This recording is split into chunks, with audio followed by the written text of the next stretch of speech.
Russia face any consequences if Vladimir Putin does not agree to stop the war after your meeting on Friday? Yes, they will. Yeah. What will the consequences there will be be? consequences. Sanctions, tariffs? There will be, I don't have to say, there will be very severe consequences, yes. Yeah. Do you believe you can convince him to stop targeting civilians in Ukraine? Well, I'll tell you what, I've had that conversation with him.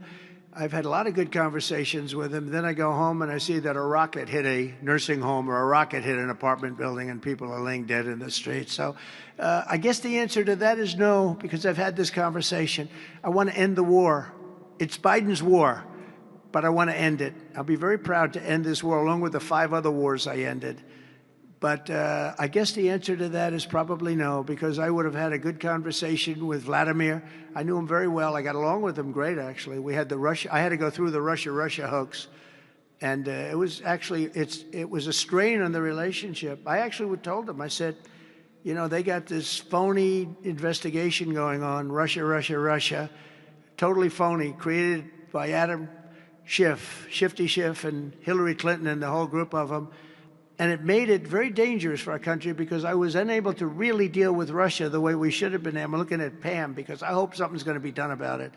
These people put our country at great danger. And Adam Schiff, it was all made up. It was a hoax. The Mueller report came out. They all hated me. They had 18 Trump haters.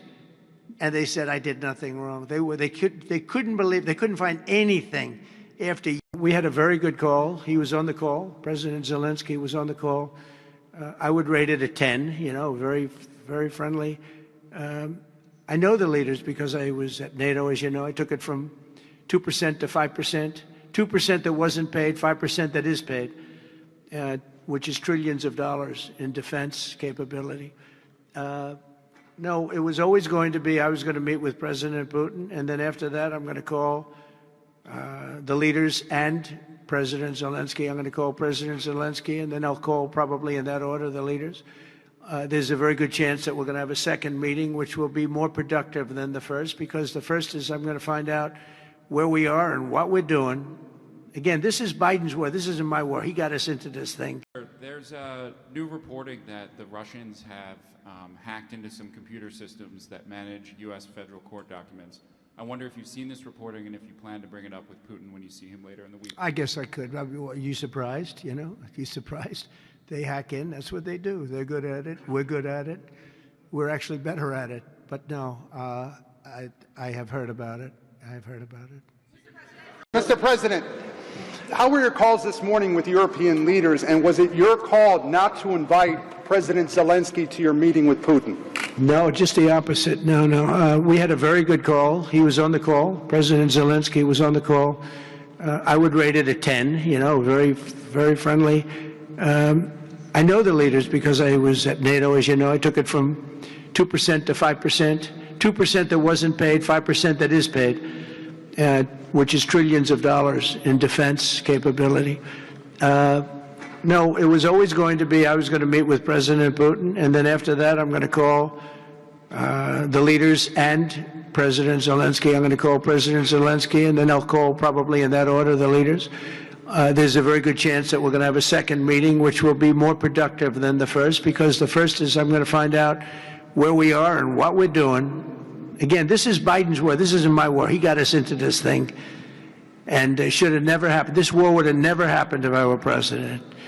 But it is what it is, and I'm here to fix it, and I'm here to stop 6,000, 7,000 people last week. 7,213 people last week were killed, mostly soldiers. But missiles being lobbed into towns don't exactly help either, but mostly soldiers, and Ukrainian and Russian. They're not American soldiers, but you know, if we can save a lot of lives, it would be a great thing. I've stopped 5 wars in the last 6 months. And on top of that, we wiped out the nuclear capability of Iran, obliterated it. It's turned out to be a correct word, by the way, because, you know, some of the press said, well, maybe it wasn't obliteration. It was obliteration. We're going to meet with, I would say, the second meeting.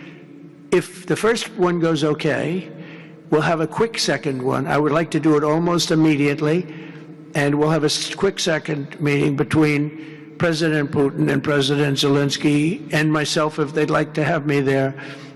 And that would be a meeting where maybe it could be absolutely work. But the first meeting will not work that out. Certain great things can be gained in the first. It's going to be a very important meeting. But it's setting the table for the second meeting. I think the second meeting, if the second meeting takes place, now there may be no second meeting, because if I feel that it's not appropriate to have it because I didn't get the answers that we have to have, then we're not going to have a second meeting.